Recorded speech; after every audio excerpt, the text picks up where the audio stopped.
ஓம் அண்ட பேரண்டமே போற்றி, ஓம் ஆதி வராகியே போற்றி. எண்ணம் போல் வாழ்க்கை, எண்ணம் போல்தான் வாழ்க்கை. வராகி அம்மாவின் பிள்ளைகளுக்கு இந்த தாயின் அன்பும் ஆசீர்வாதமும் என்றுமே முழுமையாக கிடைக்கும். என் அன்பு பிள்ளையே, நீ பட்ட துன்பங்களுக்கெல்லாம் மருந்தாக ஒரு உறவு உன்னை தேடி வரப்போகின்றது. என் தங்கமே, நீ பட்ட கஷ்டங்களும் வேதனைகளும் போதும். உன் தாயானவள் என்ன சொல்ல வருகிறேன் என்பதை கவனமாக கேள். என்னை தள்ளிவிட்டு வருகின்ற உறவை வேண்டாம் என்று சொல்லிவிடாதே. என் அன்பு பிள்ளையே, இன்று உன் வராகி அம்மா உன்னிடத்தில் ஒரு உண்மையை சொல்ல வேண்டும் என்று வந்திருக்கிறேன். அதுவும் உனக்கு நெருக்கமான ஒரு உறவை பற்றிய உண்மை என்றால் என் குழந்தை அதை நீ தெரிந்து கொள்ளாமல் விட்டு விடுவாயா என்ன? என் தங்கமே, அம்மா சொல்கின்ற விஷயத்தை உன்னுடைய மனதிற்குள் தெளிவாக எடுத்துக்கொண்டு அம்மா சொல்வது உண்மை என்பதை நீ முழு மனதார நம்பினால் மட்டுமே நான் சொல்கின்ற வார்த்தைகள் வாழ்க்கையில் அப்படியே நடக்கும். என் தங்கமே, உன்னுடைய உணர்வுகளை புரிந்து கொண்டு நீ இன்று இருக்கின்ற சூழ்நிலை என்னவென்று தெரிந்து கொண்டு உன்னை தேடி ஒரு உறவு ஒன்று வரப்போகிறது. என் தங்கமே, வாழ்க்கையில் எந்நாளும் தனிமையாக நின்று கொண்டிருக்கிறோம். அம்மா ஏமாற்றங்களையும் அவமானங்களையும் பல துரோகங்களையும் சந்தித்து விட்டு இப்பொழுது எனக்கென்று யாரும் இல்லாத ஒரு நிலையில் நான் நின்று கொண்டிருக்கிறேன் என்று என் பிள்ளை நீ வேதனைப்பட்டு கொண்டிருக்கிறாய் அல்லவா? என் தங்கமே, நீ நம்பிய உறவு ஒன்று உன்னை மிகவும் அதிகமான ஏமாற்றத்திற்கு உள்ளாக்கி அகல பாதாளத்தில் தள்ளிவிட்டு சென்று விட்டது. உன்னால் அதிலிருந்து மீண்டும் எழும்பவே முடியாத கஷ்டத்தில் நீ தவித்து நின்று கொண்டிருந்தாய். உதவிக்கு என்று யாரும் இல்லாமல் தவித்து நின்ற பிள்ளையை இந்த தாயானவள் நான் தான் வாழ்க்கையில் கை தூக்கி விட்டு மேலே எழுப்பி விட்டிருக்கின்றேன். என் தங்கமே, இப்பொழுது அந்த உறவை பற்றிய சிந்தனைகள் எதுவும் இல்லாமல் நல்லதொரு வாழ்க்கையை வாழ வேண்டும் என்று என் குழந்தை நீ நினைக்கின்றாய். வாழ்க்கை இதோடு முடிந்துவிடவில்லை. என் வாழ்க்கையை நான் இனிமேல் தான் வாழ ஆசைப்படுகிறேன். எனக்கு துரோகங்களை செய்தவர்கள், ஏமாற்றத்தை கொடுத்தவர்கள் முன்னிலையில் நான் வாழ்ந்து காட்ட வேண்டும். என்னை விட்டதற்காக அவர்கள்தான் வருத்தப்பட வேண்டுமே தவிர ஒரு நாளும் அவர்கள் விட்டு சென்றதற்காக நான் வருத்தப்படக்கூடாது. அந்த அளவிற்கு என் வாழ்க்கையில் முன்னேற்றங்கள் வந்து சேர வேண்டும்.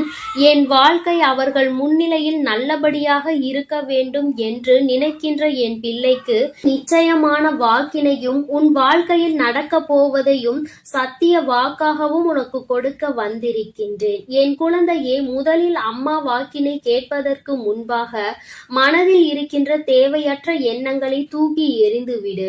தேவையில்லாத சிந்தனைகள் தான் உன்னை தேவையில்லாத விஷயங்களை பற்றி சிந்திக்க வைக்கிறது.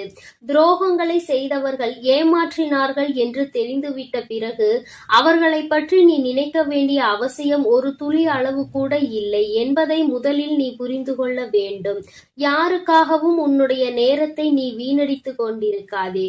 அவர்கள் உனக்காக இது நாள் வரையிலும் என்னவெல்லாம் செய்தார்களோ அவையெல்லாம் உண்மையாக தான் இருந்தது என்று நீ நினைக்கலாம். ஆனால் எல்லாமே முடிந்து போகின்ற அளவிற்கு செய்தது எல்லாம் இல்லை என்று சொல்கின்ற அளவிற்கு காயங்களை கொடுத்து விட்டார்கள் அல்லவா? அதன் பிறகு நீ அதை பற்றி சிந்திக்க வேண்டிய அவசியம் உனக்கு ஒருபோதும் இல்லை என்பதை முதலில் நீ புரிந்து கொள். என் குழந்தையே, வாழ்க்கையில் ஒரு உறவு என்பது நீ இருக்கின்ற சூழ்நிலையை அப்படியே புரிந்து கொள்ள வேண்டும். உன்னுடைய மனநிலை எப்படி இருந்தாலும் அதை புரிந்து கொள்ள வேண்டும். அந்த மனப்பக்குவத்தில் இருக்கின்றவர்கள் மட்டுமே உன்னோடு உனக்கான நல்லதொரு அன்பினை தர முடியும் என்பதை முதலில் நீ புரிந்து கொள்ள வேண்டும். வாழ்க்கை உனக்கு கஷ்டங்களையும் காயங்களையும் கொடுத்த நாட்கள் எல்லாம் நீ எப்படி இந்த வாழ்க்கையே வேண்டாம் என்று நினைத்தாயோ அந்த முடிவினை இப்பொழுது மாற்றி எப்படி வாழ வேண்டும் என்று நினைக்க தொடங்கி இருக்கின்றாயோ அதுபோலதான் நீ இருக்கின்ற சூழ்நிலையில் இருந்து மீண்டு வந்து நல்ல சூழ்நிலைக்கு நீ நல்லதொரு உறவை நாடி வந்து கொண்டிருக்கின்றாய் என்பதை முதலில் புரிந்துகொள். முதலில் வாழ்க்கையில் ஏற்பட்ட காயங்கள் உனக்கு உறவுகள் என்பது எப்படிப்பட்டது, எப்படிப்பட்ட சூழ்நிலையில் எப்படி நடந்து கொள்வார்கள் என்பதை உணர்த்துவதற்காக வந்தது. என்பதை நீ உணர்ந்து கொள்ள வேண்டும். ஒரு முறை காயப்பட்டு விட்டால் மீண்டும் மீண்டும் காயப்படுவோம் என்று நினைக்காதே. ஒரு முறை தவறி விழுந்து விட்டால் மீண்டும் விழமாட்டாய், நிச்சயமாக எழுந்து நிற்பாய் என்பதை நீ முதலில் நம்ப வேண்டும். என் தங்கமே, ஏமாற்றத்தை கொடுத்தவர்களே அங்கே ஒன்றும் தெரியாதது போல சந்தோஷமாக இருக்கும் பொழுது உனக்கு மட்டும் என்ன குறை? என் தங்கமே, நீ இந்த வாழ்க்கையை சந்தோஷமாக வாழ வேண்டும். உனக்கென்று நான் கொடுத்திருக்கின்ற இந்த அழகான வாழ்க்கையில் உனக்கு நிச்சயமாக அழகான பக்கங்கள் அங்கே காத்து கொண்டிருக்கிறது என்பதை நீ மறந்து விடாதே. கடினமான காலத்தை தாண்டி விட்டாய், இனி கஷ்டங்கள் உனக்கு நிச்சயமாக இல்லை. இனி சந்தோஷமான காலத்தை நோக்கி நீ பயணித்து கொண்டிருக்கிறாய். எந்த ஒரு உறவு உன்னுடைய சூழ்நிலையை புரிந்து கொண்டு உன்னுடைய மனநிலையை ஏற்றுக்கொண்டு உன்னோடு வந்து உனக்கான அன்பினை கொடுக்க காத்து கொண்டிருக்கின்றார்களோ அந்த அன்பினை ஒரு நாளும் நீ உதாசீனம் செய்து விடாதே. ஏற்கனவே நீ உண்மையான அன்பினை ஏற்றுக்கொள்ளாமல் போலியான ஒரு அன்புக்கு மயங்கியதால் தான் இப்பொழுது இத்தனை ஏமாற்றத்தையும் தாண்டி நிற்கிறாய் என்பதை மறக்க கூடாது. என் தங்கமே, மீண்டும் அந்த உறவானது உண்மையான அன்பினை உன்மேல் வைத்து உன்னை தேடி வரப்போகின்றது. என் குழந்தையே, அவர்கள் உன் வாழ்க்கையில் ஏற்கனவே வந்தவர்கள்தான், புதிதாக யாரும் வரவில்லை. ஏற்கனவே வந்து நீ உதாசீனம் செய்த ஒரு உறவு மீண்டும் உனக்கான அன்பினை கொண்டு ஒரு புதிய உறவாக உன் வாழ்க்கையில் நுழைவதற்கு காத்து கொண்டிருக்கின்றார்கள். அவர்கள் வருவதற்கு தயாராக இருக்கின்ற இந்த நேரத்தில் நீதான் உன் வீட்டு வாசற்கதவை திறந்து வைத்திருக்க வேண்டும். என் தங்கமே, நீ தேடிய அந்த அன்பு உன்னை ஏமாற்றியது. ஆனால் உன்னை தேடி வருகின்ற இந்த அன்பு ஒரு நாளும் உன்னை ஏமாற்றாது. மாறாக நீ எதிர்பார்த்த அத்தனை அன்புகளும் இவர்களிடத்தில் இருந்து உனக்கு நிச்சயமாக கிடைக்க போகிறது. என் குழந்தையே, எந்த ஒரு அன்பிற்காக ஏங்கி தவித்தாயோ, எந்த ஒரு அன்பு வாழ்க்கையில் கிடைத்தால் மன நிம்மதியாக இருந்திருப்போம் என்று நினைத்தாயோ அந்த அன்பு உனக்கு கிடைக்க போகிறது. வாழ்க்கையில் கஷ்டமான சூழ்நிலையில் இருக்கிறாய், பண கஷ்டத்தில் இருக்கிறாய், மன கஷ்டத்தில் இருக்கிறாய் என்பதை எல்லாம் இந்த உறவு நிச்சயமாக புரிந்து கொள்வார்கள். உனக்கு கஷ்டத்திலும் இன்பத்திலும் துணை நின்று உன் வாழ்க்கையில் நடக்க இருக்கின்ற அத்தனை நிகழ்வுகளுக்கும் அவர்கள் துணையாக இருப்பார் என்பதில் எந்த ஒரு மாற்று கருத்துமே கிடையாது. என் குழந்தையே, நீ நினைத்ததை விட இனிமேல்தான் உன் வாழ்க்கை சந்தோஷமாய் காணப்போகிறது. ஆரம்பத்தில் எல்லாமே கஷ்டமாக தோன்றும். ஆரம்பத்தில் நடக்கின்ற விஷயங்கள் எல்லாம் வேதனைகளாக தோன்றும். வாழ்க்கையே வேண்டாம், விட்டு விட்டு இந்த வாழ்க்கையை முடித்து கொள்ள வேண்டும் என்றெல்லாம் நினைக்க தோன்றும். யார் ஒருவர் வாழ்க்கையில் இருக்கின்ற இக்கட்டான சூழ்நிலையை கடந்து வருகிறாரோ அவர்கள் நிச்சயமாக பிழைத்து கொள்வார்கள். என் தங்கமே, உன்னுடைய வயது இப்பொழுது இளம் வயதாக இருக்கும் என்றால் இந்த நேரத்தில் வருகின்ற கஷ்டங்களை எல்லாம் கடந்து வர பழகு. என் தங்கமே, ஏனென்றால் நீ ஒரு முறை கடந்து வந்துவிட்டால் அழகான வாழ்க்கை அதன் பின்னால் ஒளிந்திருக்கிறது என்பதை நீ புரிந்து கொள்வாய். கடந்து வராமல் அங்கேயே தேங்கி நிற்பாயானால் இந்த அழகான வாழ்க்கையை காணாமல் நீ அப்படியே போய்விடுவாய் என்பதை மறந்து விடாதே. எல்லோருக்கும் ஆரம்பத்தில் கஷ்டங்களும் அதன் பின்னால் இன்பங்களும் நிலைத்து நிற்கும்.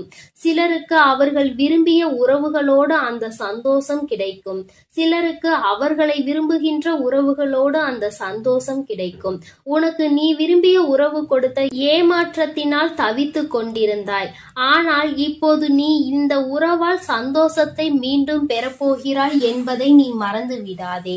அம்மா இந்த நேரத்தில் உனக்கு தருகின்ற இந்த நல்ல வாக்கு உன்னுடைய வாழ்க்கையில் அதிசயமான மாற்றங்களை, ஆச்சரியமான மாற்றங்களை கொண்டு வந்து தரப்போகிறது. என் தங்கமே, மனதில் எப்பொழுதுமே தெளிவோடு இருக்க வேண்டும். யார் வந்தாலும், யார் ஒருவர் அன்பு செலுத்தினாலும் என் தங்கமே, அன்பின் நிலைப்பாடு என்னவென்பதை புரிந்து கொண்டு அந்த அன்பினை முழு மனதார ஏற்றுக்கொள்ள வேண்டும். மற்றவர்கள் காட்டுகின்ற அன்பினை ஒரு நாளும் உதாசீனம் செய்யக்கூடாது. ஒருவேளை அது ஏமாற்றமாக இருந்தாலும் கூட என் தங்கமே, இருக்கும் வரை இருந்துவிட்டு போகட்டும் என்று நினைத்து அந்த அன்பிற்கு நீ உண்மை உண்மையாக இருந்தால் போதும். நிச்சயமாக உன்னை தேடி வருகின்ற அன்பு உனக்கான உண்மையான உறவாக இருக்கும் என்பதில் எந்த ஒரு மாற்று கருத்தும் கிடையாது. நீ நினைவில் வைத்துக் கொள்ள வேண்டிய விஷயம், உன் தாயானவள் எப்பொழுதும் உன்னோடு இருக்கிறேன் என்பதை. என் தங்கமே, அதனால் நீ எதற்காகவும் கலங்காதே. என் அன்பு குழந்தைக்கு இந்த தாயானவளினுடைய ஆசீர்வாதங்கள் எப்பொழுதும் முழுமையாக இருந்து கொண்டே இருக்கும். அதனால் நீ நல்லதையே நினை. எப்பொழுதும் உன் வாழ்வில் உனக்கு நல்லது மட்டுமே நடக்கும். என் அன்பு பிள்ளையே, உன்னை விட்டு சென்ற உறவு மீண்டும் உன்னை தேடி வருகிறது. அதற்கான காரணம் என்னவென்று முழுவதுமாக கேட்டு தெரிந்து கொண்டு அம்மா சொல்லும் முடிவை உடனே எடு. ஏனென்றால் என் அன்பு குழந்தை இப்பொழுது மிகவும் கோபத்தில் இருக்கிறது. தன்னுடைய செயல்கள் பிடிக்காமல் மனமுடைந்து போய் இருக்கிறது. உன்னை விட்டு சென்ற உறவு நிரந்தரமாக இல்லாமல் போகட்டும், இனி எனக்கு அவர்கள் வேண்டாம் என்று அவர்களை வெறுத்து என் அன்பு குழந்தையானது இப்பொழுது மனதை கல்லாக்கி கொண்டு உட்கார்ந்திருக்கிறது. ஆரம்ப கட்டத்தில் அந்த உறவின் மீது உயிராய் இருந்தாய். இப்பொழுது அவர்கள் செய்த சிறு தவறுக்காக அவர்கள் வாழ்க்கையிலே நிரந்தரமாக வேண்டாம்.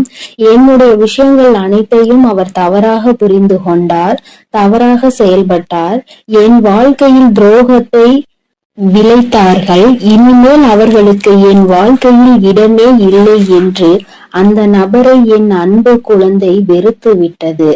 ஆனால் அந்த தவறு அவர்கள் செய்தார்கள், நானும் அதை ஒப்புக்கொள்கிறேன். ஆனால் என் அன்பு பிள்ளையே, நீ மனதுருகி அழுவாய் அல்லவா? அதனுடைய கர்மா இப்பொழுது அவர்களை வாட்டி வதைத்து கொண்டிருக்கிறது. அவர்கள் வாழ்க்கையில் நரக வேதனையை அனுபவித்தார்கள். ஏனென்றால் என் அன்பு குழந்தை உண்மையாக இருந்தது, அவர்களையே முழுமையாக நம்பி இருந்தது. ஆனால் அவர்கள் துரோகம் செய்து ஏமாற்றி விட்டார்கள். ஒரு உண்மையான உறவை அலட்சியம் செய்தது உண்மைதான் என் அன்பு குழந்தையே. ஆனால் அவர்கள் பட்ட துன்பம் இருக்கிறதே, அது நரக வேதனை. தினம் தினம் உனக்கு செய்த துரோகத்திற்காக கர்ம வினை அவர்கள் வாழ்க்கை முழுவதுமே நடந்து கொண்டிருக்கிறது. சில காலத்திலே நல்லது எது, கெட்டது எது, நல்ல உறவு எது, பொய்யான உறவு எது என்று உன் உறவானது புரிந்து கொண்டது. உன் தாயானவள் அதை தெரியப்படுத்தி விட்டேன். ஆனால் சில நேரங்களில் என் அன்பு குழந்தையை உறவை இழந்து விட்டோம், நம் வாழ்க்கையில் மறுமுறை அந்த உறவு கிடைக்காதா என்று சில நேரங்களில் நீ சிந்திக்கிறாய். ஆனால் சில நேரங்களில் எனக்கு துரோகம் செய்த உறவு மறுமுறை எனக்கு எப்படி துரோகம் செய்யாமல் இருக்கும், அதனுடைய குணத்தை எப்படி மாற்ற முடியும், அதனுடைய செயல்களையும் எண்ணத்தையும் எப்படி மாற்ற முடியும் என்று சந்தேகமும் ஏற்படுகிறது. அதனால் அவர்கள் நிரந்தரமாக நம் வாழ்க்கையில் வேண்டாம் என்று என்னுடைய தங்க பிள்ளையானது முடிவெடுத்திருக்கிறது. ஆனால் இந்த முடிவை நீ கொஞ்சம் மாற்றிக்கொள்ள வேண்டும். ஏனென்றால் தவறு செய்தவர்கள் நம்மை தேடி மன்னிப்பு கேட்க வரும் பொழுது அவர்களை மன்னிக்கலாம், தவறல்ல. என்ன ஒன்று என் அன்பு பிள்ளையே, மன்னிப்பு கேட்டார் போல கேட்டு உன் வாழ்க்கையில் சில கஷ்டத்தையும் கண்ணீரையும் ஏற்படுத்துவதற்கு சில நபர்கள் இருக்கிறார்கள். ஆனால் உன் உறவானது மறுமுறை தவறு செய்யாத அளவிற்கு தக்க பாடத்தை உன் அன்னை கொடுத்திருக்கிறேன். அதனால்தான் ஒரு முறை செய்த தவறுக்காக அவர்கள் அனைத்தையும் திருத்திக் கொண்டு உன் காலடியில் விழுந்து மன்னிப்பு கேட்க உன்னை தேடி அந்த நபரானவர் வரப்போகிறார்.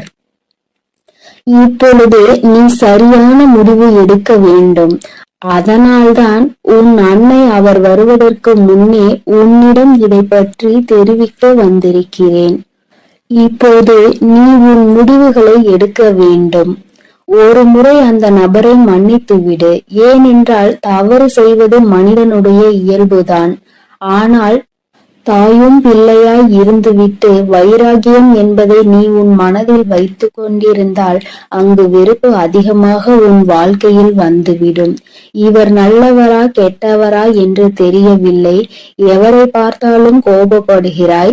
அந்த கோபத்தால் நல்ல விஷயங்களை கூட சில நேரங்களில் இழந்து விடுகிறாய். என் அன்பு பிள்ளையே, புரிந்து கொள்.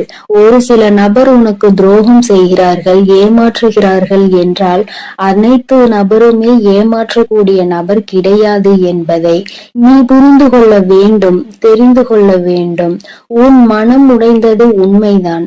துரோகம் செய்த நபரால் நீ ஏமாற்றப்பட்டது உண்மைதான். ஆனால் அதற்கெல்லாம் பதிலடி கொடுத்துதான் உன் காலடியில் நான் அவர்களை விழ வைப்பேன் என்று நீ கண்ணீர் வடிக்கும் பொழுது உனக்கு உறுதியளித்திருந்தேன். மறுமுறை நீ என்னை சந்தேகப்படுகிறாய். அவர்கள் முழுமையாக திருந்தினால்தான் உன் காலடியில் வந்து விழுவார்கள் என்பதை நீ மறந்து விட்டாயா? இப்பொழுது நீ அந்த நபரை ஏற்றுக்கொள்ளவில்லை என்றால் அவர்களுடைய வாழ்க்கை என்பது பாதை மாறி, பயணம் மாறி தவறான பாதையில் சென்றுவிடும். அதனால் வரட்டு கௌரவம் பிடிக்காது. அதிகமாக கோபத்தால் நாம் சிந்திக்கும் செயலானது, எடுக்கும் முடிவானது வாழ்க்கையை கெடுத்துவிடும். அதனால் உன் அன்னை சொல்லும் வார்த்தைகளை முழுமையாக நம்பி உன்னை தேடி உன் காலடியில் வந்து விழுகிறார்கள் என்றால் ஒரு முறை அவர்களுக்கு வாய்ப்பை கொடு. மீறி அவர்கள் தவறு செய்கிறார்கள் என்றால் அவர்களுக்கு நான் மிகப்பெரிய தண்டனையை நிச்சயமாக கொடுப்பேன். உன்னை ஏமாற்ற மாட்டார்கள் அவர்கள். ஏனென்றால் நீ ஒரு முறை மனவேதனையில் இருக்கும் பொழுது ஆறுதல் உரைக்க எனக்கு அந்த உறவுதான் வேண்டும் என்று என்னிடம் நீ கேட்டாயல்லவா? என் அன்பு பிள்ளையே, உன்னுடைய ஆசையை நிறைவேற்றுவதற்காகத்தான் நான் உன் உறவை திருத்தி இப்பொழுது உன்னிடமே ஒப்படைக்கப் போகிறேன். இது உன் அன்னையின் கடமையும் கூட. என் பிள்ளைக்கு என்னென்ன வேண்டும் என்பதை பார்த்து பார்த்து செய்வது ஒரு அன்னையான என்னுடைய கடமை அல்லவா? என் அன்பு பிள்ளையே, அதனால் நீ கொஞ்சம் சிந்தித்து ஒரு நல்ல முடிவை எடு. வரட்டு கௌரவம் பிடித்து கொண்டு பழைய விஷயங்களை பேசி பேசி அவர்களை அலட்சியம் செய்து விடாதே. ஏனென்றால் உன்னை அவர் தேடி வரப்போகிறார்கள். வியாழக்கிழமையோ வெள்ளிக்கிழமையோ அல்லது ஞாயிற்றுக்கிழமையாக கூட இருக்கலாம். இந்த 3 தினத்தில் உனக்கு துரோகம் செய்த உறவும் ஏமாற்றிய உறவும் நரக வேதனையை அனுபவித்து தக்க பாடத்தை கற்றுக்கொண்டு உன் தாயின் லீலைகளால் அவர்கள் இனி சின்ன எறும்புக்கு கூட துரோகம் செய்யாத அளவிற்கு மாறி உன்னை தேடி இப்பொழுது வரப்போகிறார்கள். தாயானவள் அவர்கள் வாழ்க்கையில் தகுந்த பாடத்தை கற்றுக் கொடுத்திருக்கிறேன். நல்ல பாடத்தையும் புகட்டி கொண்டிருக்கிறேன். நம்பியவருக்கு துரோகம் செய்தால் என்னென்ன பலன் கிடைக்கும் என்று, இரட்டிப்பு பலன் கிடைக்கும் என்று, அதுவும் என்னுடைய பிள்ளைகளை ஏமாற்றினால் என்ன பலன் கிடைக்கும் என்று அனைத்தையும் உன் உறவானது இப்போது புரிந்து கொண்டது. அதனால்தான் உன் காலடியில் வந்து விழப்போகிறது நிரந்தரமாக. எல்லாம் எதற்காக செய்வேன் தெரியுமா? நீ வடித்த கண்ணீரும் உண்மையான உன்னுடைய பக்தியும் உண்மையான அன்பும் உன்னிடம் இருக்கும் நேர்மையும் இதனால்தான். உன் தாயானவள் நான் இதை உனக்காக செய்திருக்கிறேன். உன்னை எவர் ஏமாற்றினாலும் உனக்கு எவர் துரோகம் செய்தாலும் உன் தாயானவள் ஒருபோதும் பொறுத்து கொள்ள மாட்டேன். அவர்களுக்கு அதற்கான இரட்டிப்பு பலனாக தண்டனை கிடைத்தே தீரும். அதனால் என் வார்த்தைகள் மீது நம்பிக்கை கொண்டு நான் சொல்லக்கூடிய முடிவை எடுத்துவிட்டால் உன் வாழ்க்கையில் சந்தோஷம் என்பது நிரந்தரமாக இருந்துவிடும். உன் உறவு காலடியில் வந்து விழப்போகிறது. அதை மனமாற ஏற்றுக்கொண்டு வாழ பழகு. பழைய விஷயங்களை பேசாதே. பழைய விஷயங்களில் புத்தி காமித்தால் பழைய நிலைக்கு மாறுவதற்கு சிறிது காலம் எடுக்காது. ஆனால் திரும்பி வரும் பொழுது அவர்களை பழைய விஷயத்தை சொல்லி சொல்லி காமித்து அவர்களை மென்மேலும் கஷ்டப்படுத்த கூடாது. பிறகு அவர்கள் வாழ்க்கையில் தவறான முடிவுகளை எடுத்து விடுவார்கள். அதனால்தான் உன் அன்னை இப்பொழுது இந்த முடிவை எடுக்க சொல்கிறேன். என் அன்பு பிள்ளையே, அதனால் நீ சிந்தித்து ஒரு நல்ல முடிவை சீக்கிரமாக எடுத்துவிடு. ஏனென்றால் அவர்கள் உனக்காகவே வந்து கொண்டிருக்கிறார்கள். அவர்கள் முழுமையாக திரும்பி விட்டார்கள். உன் அன்னை சொல்கிறேன் அல்லவா, என் மீது நம்பிக்கை கொண்டு உன் வாழ்க்கையை நீ ஆரம்பி என் குழந்தையே.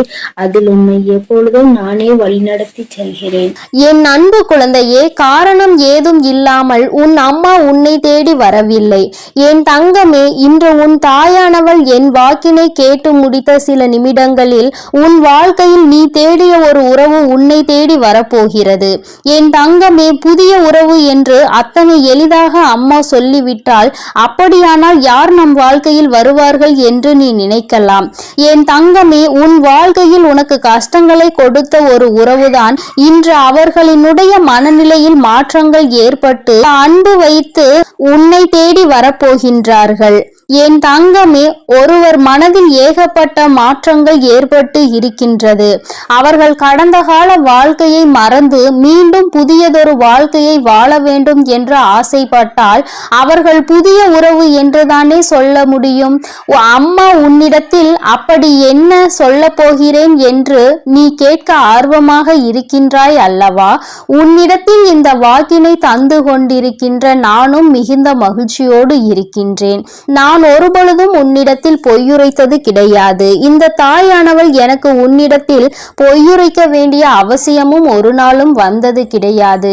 ஏனென்றால் உன்னுடைய வாழ்க்கையில் என்ன நடக்குமோ என்று அதை பற்றி மட்டும்தான் நான் எப்பொழுதுமே உன்னிடத்தில் சொல்லிக் கொண்டு இருக்கின்றேன். என் குழந்தைக்கு என்னவெல்லாம் வாழ்க்கையில் கொடுக்க வேண்டும் என்று நான் நினைக்கின்றேனோ அதையெல்லாம் சரியான நேரத்தில் உன் கைகளில் கொண்டு வந்து நான் தந்து விடுவேன். என் தங்கமே, இது நாள் வரையிலும் உன் வாழ்க்கையில் நீ அடைந்த அத்தனை கஷ்டங்களும் சோதனைகளும் இந்த உறவு மனமாறி உன் வாழ்க்கையில் மீண்டும் வந்த பிறகு எல்லாமே தலைகீழாக மாற்றத்தை அடைய போகின்றது. ஒவ்வொரு நாளும் நீ சந்தித்த சோதனை காலம் எல்லாம் முடிந்து இனிமேலும் இந்த வாழ்க்கையில் உனக்கு எந்த கஷ்டங்களும் இல்லாமல் சந்தோஷத்தை நீ முழு மனதார அனுபவிக்க போகின்றாய். இந்த அம்மா உன்னோடு உன்னுடைய வாழ்க்கையில் வந்துவிட்ட பிறகு நான் உனக்கு கஷ்டங்களை நிரந்தரமாக்கி விடுவேனா என்ன?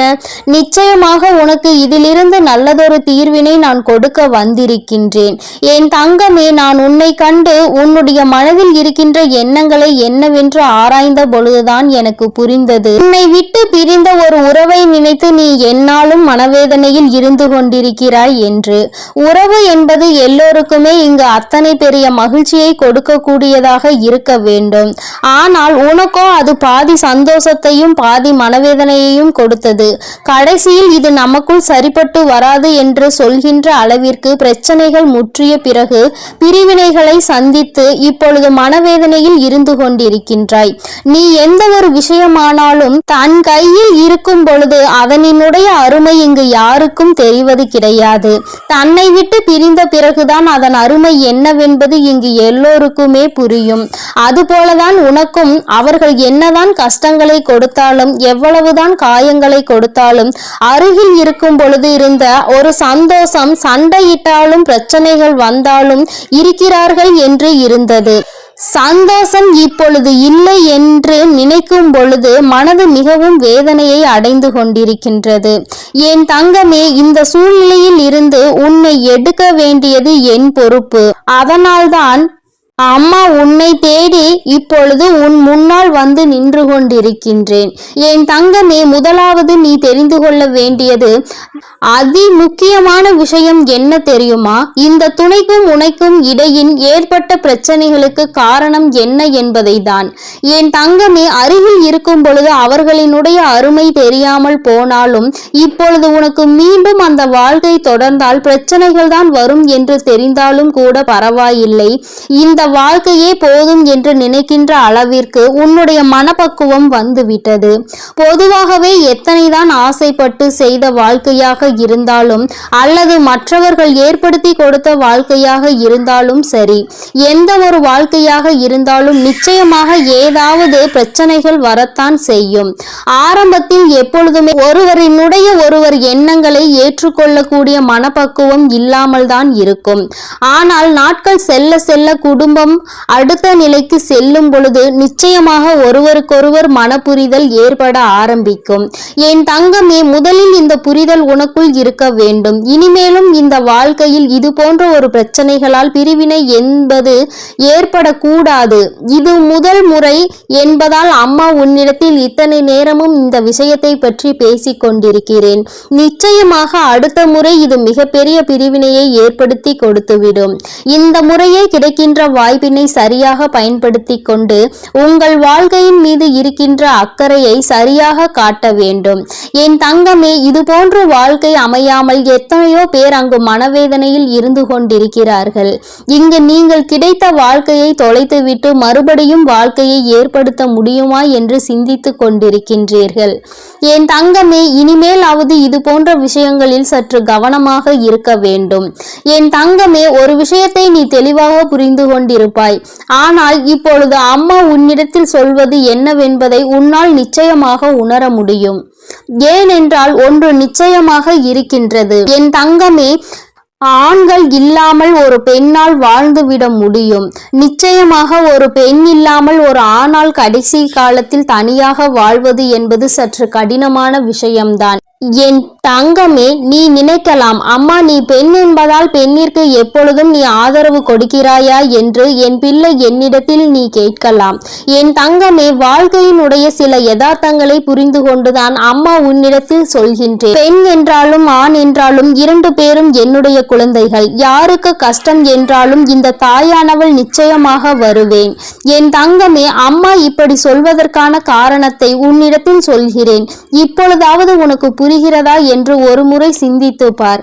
என்ன தெரியுமா என் தங்கமே, இன்றோடு வாழ்க்கை நின்று விடுவதில்லை. தன்னுடைய குழந்தைகள் பேர குழந்தைகள் என்று வாழ்க்கையும் குடும்பமும் பெருகி கொண்டே இருக்கும். என் குழந்தையே, இந்த நேரத்தில் ஒரு பெண்ணானவள் இந்த உலகத்தை விட்டு சென்று விடுகிறாள் என்றால் என் தங்கமே, ஒரு ஆண் முதலில் தன்னுடைய மனைவியை தவிர வேறு யாரிடத்திலும் கையேந்தி உணவு உண்ண விரும்ப மாட்டான். சில நேரத்தில் தனக்கு எத்தனைதான் அருமையான குடும்பம் இருந்தாலும், எல்லோரும் தன்னை எத்தனைதான் தாங்கி தாங்கி பார்த்தாலும், தனக்காக எத்தனையோ அன்பினை காட்டி உணவு சமைத்து பரிமாறினாலும் அந்த மனைவி இல்லை என்ற ஒரு ஏக்கம் அவர்களுக்குள் இருந்து கொண்டே இருக்கும். சுயமாக எல்லோரிடத்திலும் அத்தனை எளிதாக அவர்கள் அனுசரித்து விட முடியாது. யாரேனும் ஒரு வார்த்தை அதிகமாக பேசிவிட்டால் அதை தாங்கிக் கொள்ளக்கூடிய மனப்பக்குவம் அவர்களுக்கு இருக்காது. வாழ்க்கை எதற்கு என்ற எண்ணம் அவர்களுக்குள் அந்த அளவிற்கு ஒரு சூழ்நிலையை நிச்சயமாக ஏற்படுத்திவிடும். என் தங்கமே, அதே நேரத்தில் ஒரு பெண்ணானவள் தன்னுடைய குடும்பத்தில் இருக்கின்ற எல்லோரையும் ஒரே நேரத்தில் அரவணைத்து கொண்டிருப்பவள். அத்தனை பேரும் எப்படியெல்லாம் பேசுவார்கள், எப்படியெல்லாம் நடந்து கொள்வார்கள் என்பதை நன்கு உணர்ந்தவள். தனக்கு தேவையான விஷயங்களை தன்னாலேயே செய்து கொள்ள முடியும் என்ற எண்ணத்தை கொண்டவள். யாரையும் நம்பக்கூடாது என்பதில் தெளிவாக இருக்கக்கூடியவள். இது போன்ற ஒரு ஆணால் இருக்க முடியுமா என்றால் நீண்ட காலத்திற்கு அவர்களால் அதனை செய்துவிட முடியாது என்றுதான் அம்மா சொல்கின்றேன். யாராக இருந்தாலும் சரி, கடைசி காலத்தில் ஆணுக்கு துணையாக பெண்ணும், பெண்ணுக்கு துணையாக ஆணும் இருக்க வேண்டும். ஏனென்றால் கடைசியில் அவர்கள் தங்களினுடைய மன உணர்வுகளை பகிர்ந்து கொள்வதற்கு கூட யாரும் இல்லாமல் தனிமையாக இருந்துவிடக் கூடாது என்றுதான் அம்மா இப்படி சொல்கின்றேன். இங்கே நிறைய பேர் வாழ்க்கை துணையே வேண்டாம், வாழ்க்கையே வேண்டாம், தனிமையில் இருந்து விடுவேன் என்று நினைக்கின்றார்கள். வயது முதிரும் பொழுது, உடல் தளரும் பொழுதுதான் ஒரு துணை இருந்திருக்கலாம் என்று தோன்றும். அன்று வருத்தப்படுவதனால் எந்த லாபமும் கிடையாது. அதனால் இருக்கின்ற துணையை பத்திரமாகவும் இனிமேல் வாழ்க்கையில் துணை இல்லாமலும் இருக்கக்கூடாது என்பதையும் முடிவு செய்து நல்லபடியாக உன்னுடைய வாழ்க்கையை நீ வாழ்ந்து காட்ட வேண்டும். என் அன்பு குழந்தைக்கு இந்த தாயானவளினுடைய ஆசீர்வாதங்கள் எப்பொழுதுமே முழுமையாக இருக்கும். என் தங்கமே, உனக்கும் உன்னுடைய உறவிற்கும் சிறு சிறு பிரச்சனைகள் இப்பொழுது இருந்தாலும் கூட, தவறு அவர்கள் பக்கம் இருந்தாலுமே கூட நீ இறங்கி போவதில் எந்த ஒரு தவறும் கிடையாது. அவர்களிடம் நீ சமாதானமாக பேசி அவர்களை உன்னிடத்தில் அழைத்து வந்து ஒரு சந்தோஷமான வாழ்க்கையை வாழ நீ தயாராக என் தங்கமே. இருவரும் சேர்ந்து இருந்தால் மட்டும்தான் அது ஒரு குடும்பமாக பார்க்கப்படும். இருவரும் பிரிந்து இருந்தால் அது ஒரு குடும்பமாக யாராலும் பார்க்கப்படாது. அதனால் உன்னுடைய கோபதாபங்களை எல்லாம் விட்டுவிட்டு உன்னுடைய மனைவியிடமோ உன்னுடைய கணவன் கணவனிடமோ ஏதேனும் பிரச்சனைகள் இருந்தால் நீ மனதை மாற்றிக்கொண்டு அவர்களிடம் மன்னிப்பு கேட்டு உன்னுடைய வாழ்க்கையை மீண்டும் சிறப்பாக ஆரம்பித்தால் இந்த வராகி அம்மா எப்பொழுதும் உன்னோடு இருந்து அந்த வாழ்க்கையை உனக்கு சிறப்பாக நடத்தி கொடுப்பேன் என்பதில் எந்த ஒரு மாற்று கருத்தும் இல்லை. என்னை முழுமையாக நம்பும் என்னுடைய குழந்தைகளுக்கு எல்லாமே நிச்சயமாக நல்லதாக மட்டுமே நடக்கும். என் அன்பு பிள்ளைகளுக்கு இந்த வராகி அம்மாவின் ஆசீர்வாதமும் அருளும் முழுமையாக கிடைக்கட்டும். ஓம் அண்ட பேரண்டமே போற்றி, ஓம் ஆதி வராகியே போற்றி போற்றி.